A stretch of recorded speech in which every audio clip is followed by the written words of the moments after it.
Voyager 1 को launch हुए आज लगभग 45 साल से भी ज्यादा हो चुके हैं और इसने इस दौरान जुपिटर, सैटर्न जैसे कई प्लैनेट के मिस्ट्रीज को सॉल्व किया है। और ये इंसानों द्वारा बनाया गया एक ऐसा ऑब्जेक्ट है जो हमारे सोलर सिस्टम की बाउंड्री को क्रॉस करके इंटरस्टेलर स्पेस तक पहुंचा हो। और इन सभी चीजों के अलावा वॉयेजर 1 का जो सबसे खास बात है वो है इसमें लगा गोल्डन रिकॉर्ड। और अगर हम लोग ओवरऑल बात करें तो इस गोल्डन रिकॉर्ड में वो सभी चीजें मौजूद है जिससे कि कोई भी हमारे बारे में सब कुछ जान सकता है। लाइक ह्यूमन एवोल्यूशन, यूनिवर्स में हम कहाँ रहते हैं, ये सब कुछ इस गोल्डन रिकॉर्ड में मौजूद है। तो आखिरकार यहाँ पे सवाल ये आता है कि इस गोल्डन रिकॉर्ड के पीछे का मकसद क्या है? क्या नासा ने किसी एलियन के पास इस गोल्डन रिकॉर्ड को भेजा है? और अगर हाँ तो क्या होगा अगर ये गोल्डन रिकॉर्ड किसी एलियन के हाथ लग जाए? यहाँ पे मैं आपको बता दूं कि अगर ये गोल्डन रिकॉर्ड किसी एलियन के हाथ लग जाता है तो ये हमारे पृथ्वी के लिए एक बहुत ही बड़ा खतरा होगा। और साथ ही हम लोग वॉयेजर मिशन के बारे में बहुत कुछ डिटेल में इस वीडियो में डिस्कस करने वाले हैं। So let's start our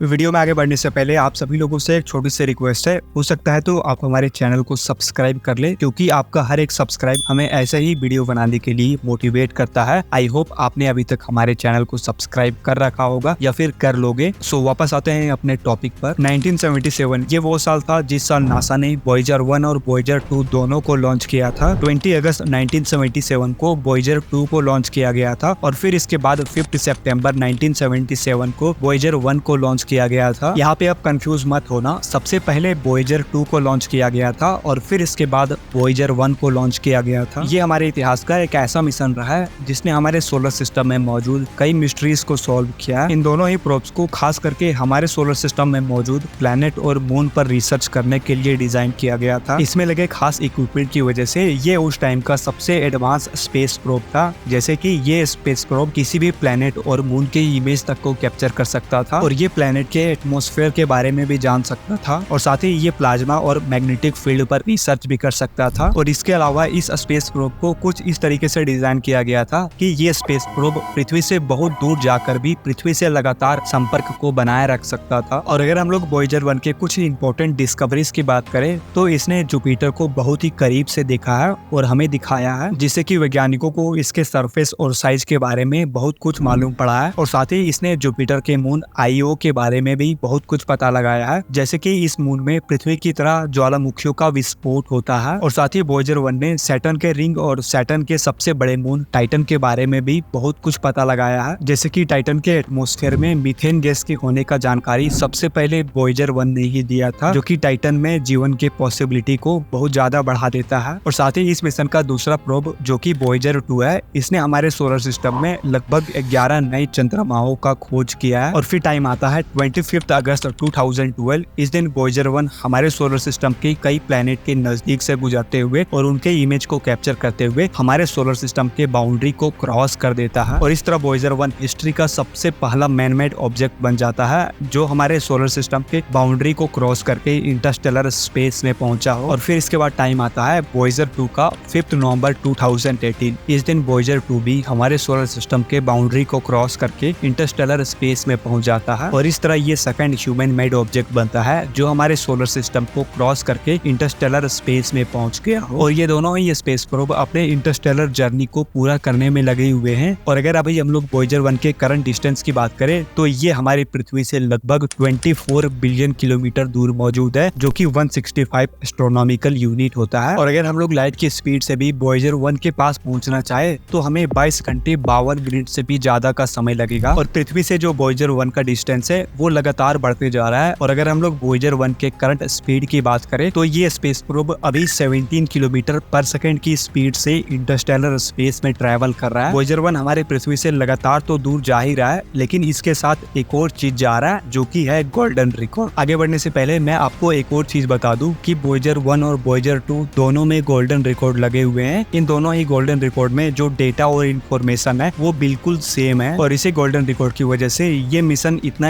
important और खास बन जाता है। अगर आपको गोल्डन रिकॉर्ड के बारे में कुछ भी नहीं मालूम है तो मैं आपको बता दूं कि ये एक गोल्ड प्लेटेड डिस्क है और इस गोल्ड प्लेटेड डिस्क के अंदर पृथ्वी से जुड़ी कई इंपॉर्टेंट जानकारियां शामिल है। नासा के अकॉर्डिंग इस गोल्डन रिकॉर्ड में 115 इमेजेस शामिल है, जिसमें ह्यूमन नेचर, हमारा एवोल्यूशन किस तरह हुआ है, हमारा पृथ्वी किस तरह दिखाई देता है और हम यूनिवर्स में कहाँ रहते हैं, किस स्टार सिस्टम में रहते हैं, एग्जैक्ट उस प्लेनेट का नाम और पूरा डिटेल दिया हुआ है। और साथ ही इन 115 इमेजेस में भारत का ताजमहल भी शामिल है। और इसके अलावा इस दुनिया में बोले जाने वाले 55 लैंग्वेज को रिकॉर्ड करके इस गोल्डन रिकॉर्ड में डाला गया है, जिसमें भारत के भी कुछ लैंग्वेज शामिल है, जैसे कि गुजराती, हिंदी, मराठी, पंजाबी, राजस्थानी और तेलुगु तक शामिल है। और साथ ही इस गोल्डन रिकॉर्ड में एक म्यूजिक कलेक्शन भी भेजा गया है और इसके अलावा इसमें काफी सारे साउंड भी रिकॉर्ड करके डाले गए हैं, जैसे कि नेचर्स के, एनिमल्स के, इंक्लूडिंग इनमें पक्षियों का भी साउंड शामिल है। लेकिन यहाँ पे सवाल ये आता है कि इन इमेजेस को और इन साउंड को किसके लिए भेजा गया है और आखिरकार इसके पीछे का मकसद क्या है। कुछ लोगों का मानना है कि नासा के वैज्ञानिकों ने इस गोल्डन रिकॉर्ड को एलियंस के लिए भेजा है, ताकि कभी ना कभी ये गोल्डन रिकॉर्ड किसी एडवांस सिविलाइजेशन के हाथ लग जाए और वो फिर हमसे संपर्क बना सके, जिससे कि हम ये प्रूव कर पाएंगे कि हम इस पूरे ब्रह्मांड में अकेले नहीं है, हमारे जैसे कई और एडवांस सिविलाइजेशन इस यूनिवर्स में एग्जिस्ट करते हैं। और साथ ही वैज्ञानिकों ने इस गोल्डन रिकॉर्ड में बाइनरी मैप भी शामिल किया है, जो हमारे सोलर सिस्टम के एग्जैक्ट पोजीशन को दर्शाते हैं। लेकिन अगर वॉयेजर में लगी ये गोल्डन रिकॉर्ड एलियन के लिए भेजे गए थे, तो यहाँ पे सवाल ये उठता है कि अभी तक हम लोग एलियन से कांटेक्ट क्यों नहीं कर पाए हैं। इसके पीछे कई कारण हो सकते हैं, जैसे कि एक कारण ये भी हो सकता है कि हमारा यूनिवर्स का साइज हमारे इमेजिनेशन से भी बाहर है। और अगर हम लोग अपने वॉयेजर 1 के करंट डिस्टेंस की बात करें तो ये हमारे पृथ्वी से लगभग 24 अरब किलोमीटर दूर ही मौजूद है। लेकिन अगर हम लोग इस चीज का कंपेयर अपने यूनिवर्स के साइज से करें तो किसी भी एडवांस सिविलाइजेशन के लिए वॉयेजर 1 को ढूंढना कुछ इस तरह हो सकता है जिस तरह की समुद्र में एक सुई ढूंढने के बराबर, और किसी भी एडवांस सिविलाइजेशन के लिए इतने बड़े ब्रह्मांड में एक छोटे से स्पेस प्रोब को ढूंढना इम्पॉसिबल सा होता है। दूसरा जो कारण हो सकता है वो है टेक्नोलॉजी। तो जरूरी नहीं है कि वो एडवांस सिविलाइजेशन के पास जो टेक्नोलॉजी होगा वो हमारे टेक्नोलॉजी से मैच करता होगा। हो सकता है कि उन एडवांस सिविलाइजेशन के पास कुछ ऐसा टेक्नोलॉजी हो जो हमारे टेक्नोलॉजी से बिल्कुल ही डिफरेंट हो। इस वजह से शायद अगर हमारे यूनिवर्स में कोई एडवांस सिविलाइजेशन एग्जिस्ट भी करता होगा तो वो वॉयेजर 1 से कनेक्शन नहीं बना पा रहा हो। चलो इन सभी चीजों को हम लोग कुछ देर के लिए साइड में रखते हैं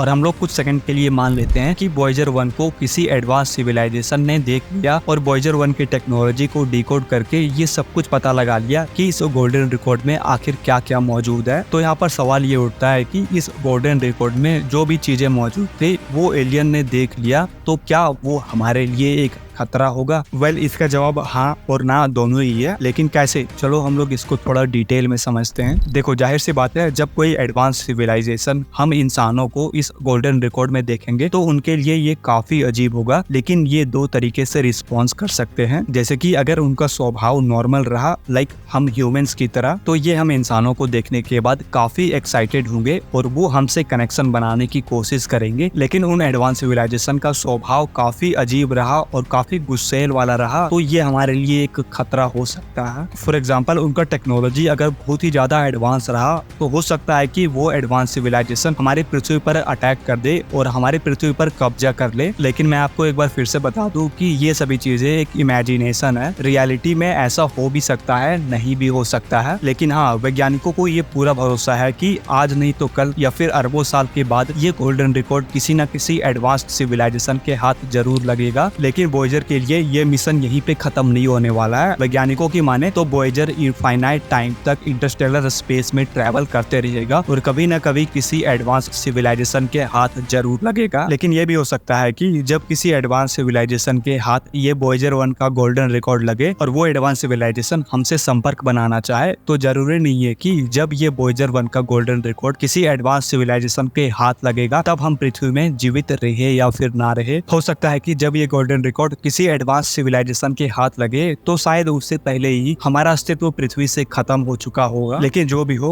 वॉयेजर मिशन कोई एक साधारण मिशन नहीं है, बल्कि ये एक बहुत ही सक्सेसफुल मिशन रहा है। और हो भी सकता है कि जिस उम्मीद से नासा ने वॉयेजर 1 को इंटरस्टेलर स्पेस में भेजा है वो भी कभी न कभी जरूर पूरा होगा। वेल, अगर आप भी जानना चाहते हो कि इस गोल्डन रिकॉर्ड में कौन कौन से इमेजेस, सॉन्ग और साउंड डाले गए हैं, तो आप हमारे व्हाट्सएप चैनल में ज्वाइन होके यहाँ पे देख सकते हो। मैं डायरेक्टली इतना सारा लिंक इस वीडियो के डिस्क्रिप्शन में नहीं दे सकता हूँ, इसलिए सबसे पहले आप हमारे व्हाट्सएप चैनल को ज्वाइन करें, जिसका लिंक हमारे वीडियो के डिस्क्रिप्शन में है। मैंने यहाँ पे लिंक अपडेट कर दिया है, आप यहाँ पे जाके इन सभी इमेजेस और साउंड को सुन सकते हो। सो आई होप ये वीडियो आपको पसंद आए। अगर पसंद आए तो लाइक सब्सक्राइब जरूर करना, क्योंकि इस वीडियो को बनाने में काफी रिसर्च और टाइम लगा है। सो मैं मिलता हूँ आपको किसी नेक्स्ट वीडियो में नए टॉपिक के साथ। तब तक के लिए बाय बाय, टेक केयर।